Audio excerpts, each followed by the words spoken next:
sini kita akhirnya akan mencoba video senapan mengenai cara nyeting atau cara nembak langsung bersama teleskopnya, dan kita langsung praktek di video ini ya. Oke, jadi ini adalah senapan yang kapan hari di video yang lalu itu kita janjikan untuk tes akurasi, yang mana ini senapan bocap kayu efek air gun. Di sini kita sudah pasang teleskopnya dan instrumen-instrumen lain yang mungkin diperlukan ya. Tapi di sini saya akan sedikit mengedukasi beberapa troubleshoot atau kesalahan para teman-teman semua yang masih pemula dalam menguji senapan angin, yang akhirnya nanti berdampak menyalahkan senapannya. Misalkan akurasinya nggak sesuai ekspektasi, yang disalahkan senapannya, larasnya, dan lain-lain. Kita akan coba bedah dan edukasi ya. Jadi gini ya, yang pertama ini ada senapan dan teleskop. Ini dia adalah sebuah instrumen yang punya sudut pandang yang beda-beda ya. Jadi kalau kita pasang teleskopnya langsung, itu nggak kayak yang seperti di game atau di film-film langsung dipasang, langsung dibuat nembak dan langsung kena, itu nggak seperti itu ya. Jadi buat kalian semua yang mungkin beli senapan atau minat senapan angin karena suka main game atau suka nonton film tembak-tembakan, ini saya sedikit disclaimer bahwa kalau kita tembak-tembakan di dunia nyata pakai senapan angin sungguhan itu lebih challenging dan lebih menantang ya. Harus ekstra sabar dan ekstra teliti seperti itu. Ini teleskopnya belum kita tes, jadi untuk teleskopnya dan larasnya ini dia masih belum sejalan.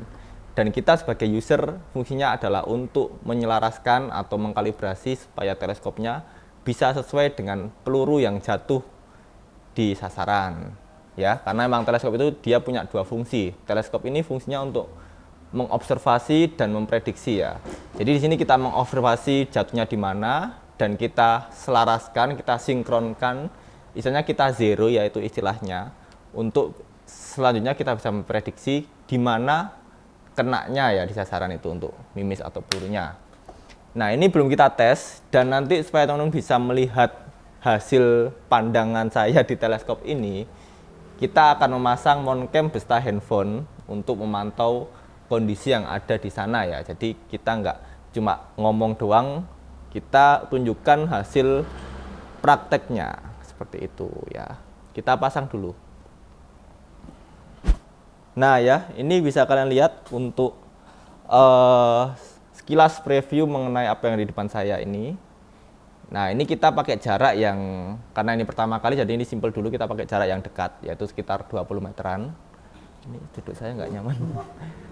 Di sana itu ada yang namanya ini X, yang pertama ini X, yang bawah ini lingkaran. Nah, X nanti adalah fungsinya sebagai titik di mana kita pertama kali nembak itu kita tunjukkan ke sana ya titiknya.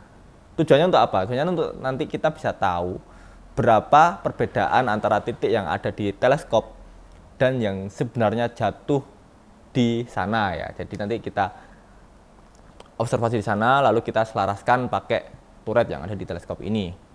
Di teleskop ini ada zooming, ada turret, dan ada fokus. Ini kita sudah atur fokusnya sefokus mungkin. Zoomnya juga kita medium yang nggak terlalu ngezoom dan nggak terlalu jauh juga. Dan ini turret yang di tengah ini turret untuk menyelaraskan tadi retikel yang ada di teleskop ini dan titik jatuhnya mimis.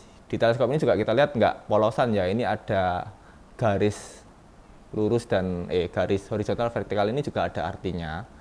Nanti kita akan jelaskan ya. Dan kita pertama kali akan langsung menuju ke titik X ini ya, untuk menentukan di mana sih jatuhnya mimis yang sebenarnya itu di mana sih. Ini kita start di PSI 1500 dan kita pakai mimis Barakuda Match. Simple aja, nggak terlalu tinggi tekanannya ya. Oke. Kita akan langsung nembakin ke X untuk tahu yang sebenarnya terjadi di mana mimisnya. 1, 2, 3. Nah, ya. Di sini kelihatan ya untuk jaraknya. Jarak X dan titik pelurunya itu agak nyamping dan ke bawah.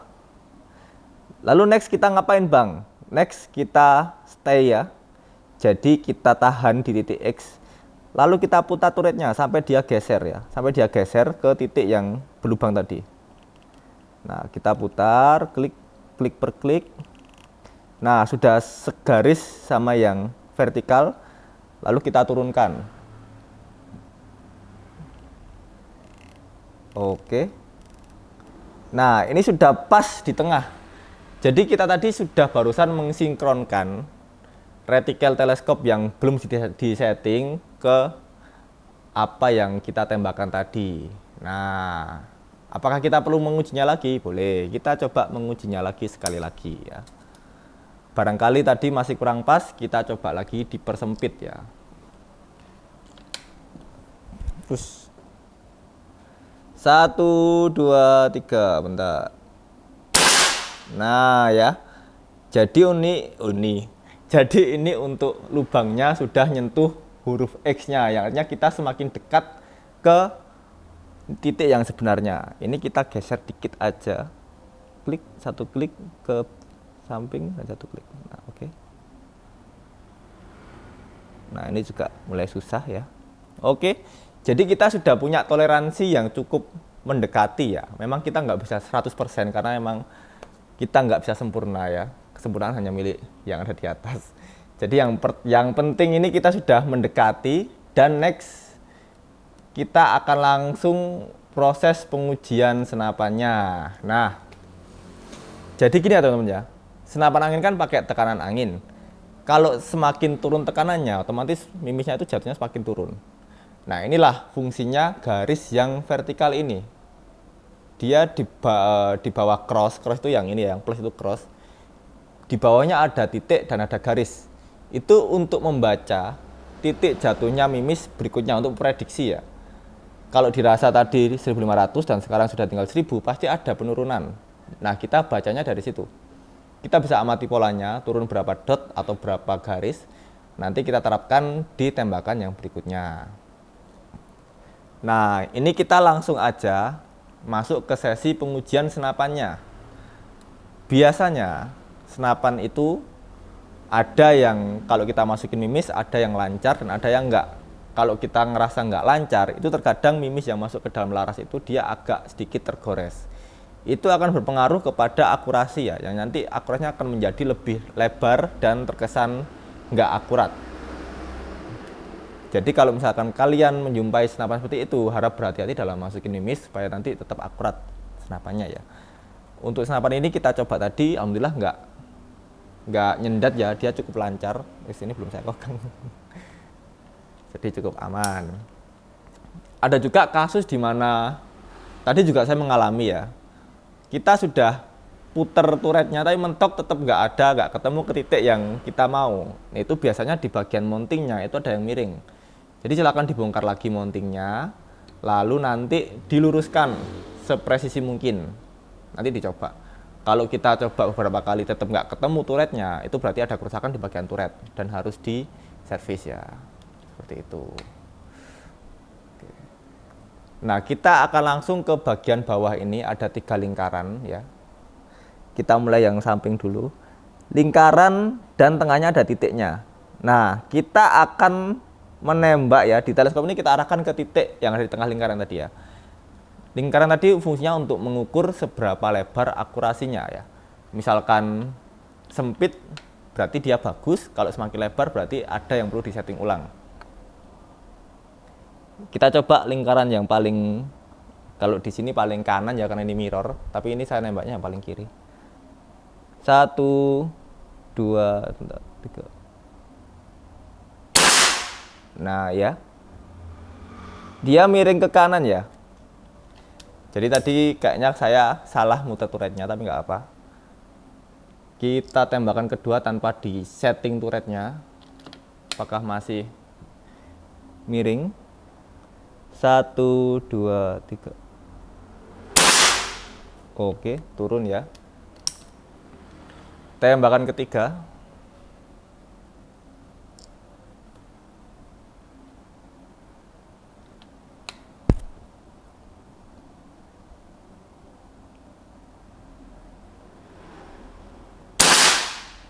Nah, dia one hole atau kena di lubang yang sama itu di titik yang nomor 2 tadi. Kita observasi lagi tembakan keempat.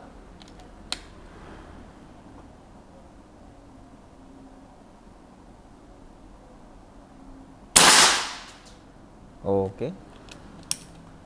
Tadi jatuhnya kemana ya? Tembakan kelima masih ngeblur di sini ya, belum jelas.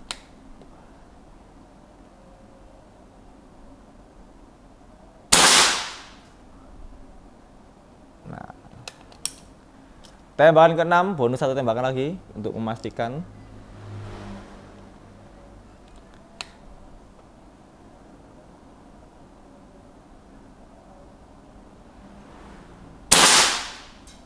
Oke.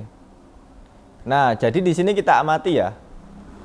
Kita coba kalibrasi ulang lagi, kita arahkan ke kanan.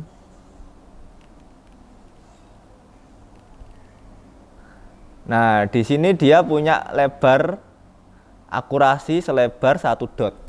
Jadi dia sistemnya itu naik turun gitu ya, naik turun, tapi nggak jauh, hanya 1 dot saja. Jadi naik turun, kembali ke titik yang sama. Menurut saya gimana untuk akurasinya ini? Kemungkinan ada ketidakcocokan atau sedikit sesuatu yang perlu disetting di bagian jalan powernya. Tapi nanti untuk semakin bawah tekanannya, kita bisa aja menemui hasil yang berbeda ya. Nanti untuk kesimpulan kita jelaskan di akhir video. Kita lanjut ke lingkaran yang kedua. Coba kita putar dikit setelan powernya ke kanan, 1/4 putaran, oke.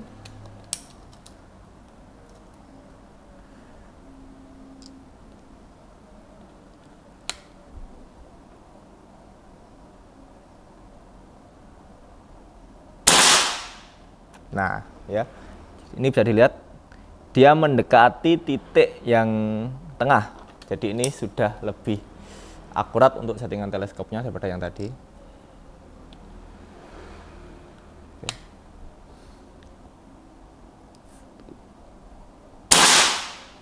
Oke. Tembakan ketiga.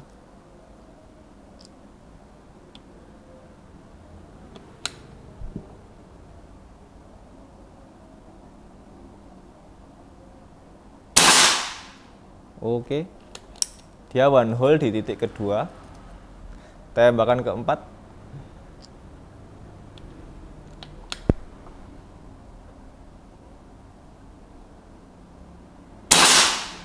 Oke. Jadi untuk settingan yang tadi saya rubah ini nyata works ya. Dia lebih akurat ketimbang yang sebelumnya. Dan ini memang bukti seberapa butuh kesabarannya kalau kita nembak pakai senapan sungguhan. Oke. Seperti itu akurasinya ya, bisa dilihat sendiri di mount cam. Oke, lanjut, kita lanjut ke tembakan yang ketiga. Ini masih pakai mimis yang sama karena ini pertama kali, jadi kita simple aja dulu ya. Kita nggak akan compare antar mimis karena setiap mimis pasti punya settingan yang berbeda di telan powernya ya. Kalau kita pakai senapan klasik, kita hanya bisa main grendel aja, sudah cukup. Kalau ini kita putar-putar jadi agak ribet ya. Oh. Angin sudah mulai turun sekitar 1300, dan ini ketika saya kenakan di titik tengah, dia turun langsung ya sekitar 1 dot. Apakah konsisten di situ? Kita lihat.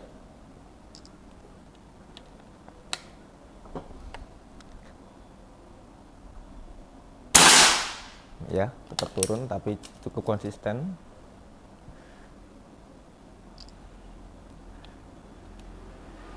Ini balik. Nah ya, satu lagi ya, jangan sampai kebalik mimisnya. Karena kita nggak kelihatan, bisa saja kebalik mimisnya nanti ya.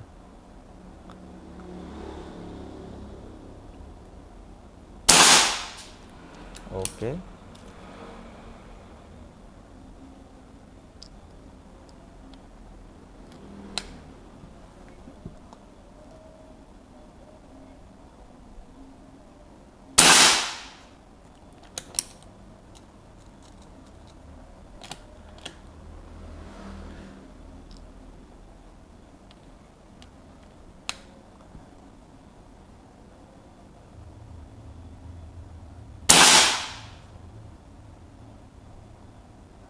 Oke, coba sekali lagi.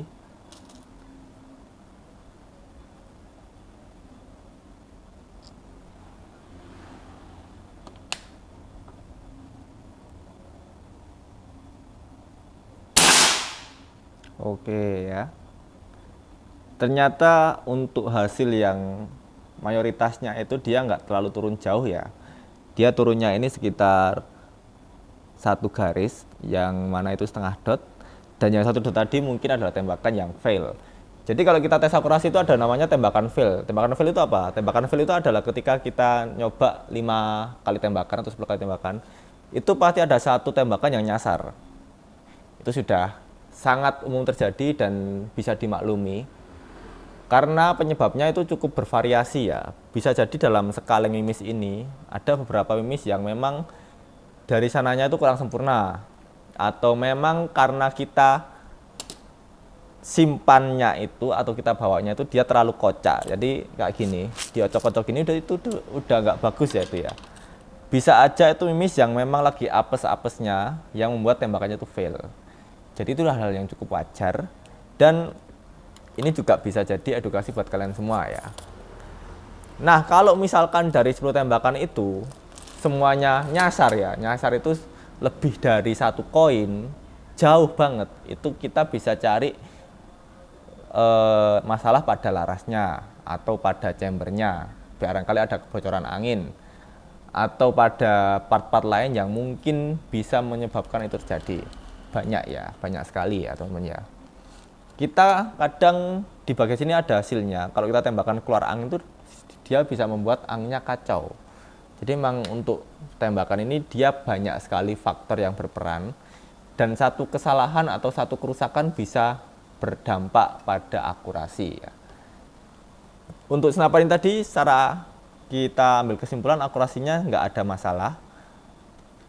Hanya aja kita harus nyeting yang pas. Kita setting yang pas, gimana kita dapetin akurasi yang paling oke dan di tekanan berapa. Kalau kita ambil start di tekanan 2500 sampai 1000 PSI, itu ada titik di mana dia akurat, ada titik di mana dia lebar. Jadi nggak selamanya lebar terus ya, karena memang dia belum ada regulator. Dan di sana tugas kita untuk memprediksi dan untuk menyeting setelan power yang pas. Jadi memang butuh banyak jam terbang dan butuh banyak trial dan error untuk memprediksi bagaimana senapan ini hasilnya di lapangan ya. Dan mungkin itu untuk video kali ini. BTW tadi saya baru menguji senapan ini tadi pagi ya. Memang jam terbang saya anggap aja ini masih 1 jam. Dan di akurasi yang tadi itu menurut saya cukup oke. Dan langsung aja kita akan coba review lebih dekat akurasinya ya.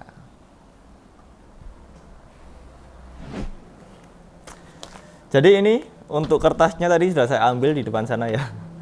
Nah, kita review ya pakai jari. Kalau tadi di sana kelihatan besar banget, ini kita review. Dia untuk groupingnya itu hanya sebesar jari telunjuk. Dan di antara ketiga lubang ini, yang paling akurat adalah yang tengah. Kok bisa itu terjadi gimana sih? Ya karena memang setiap posisi tekanan angin itu punya hasil yang berbeda-beda ya. Ini adalah contohnya. Seperti itu.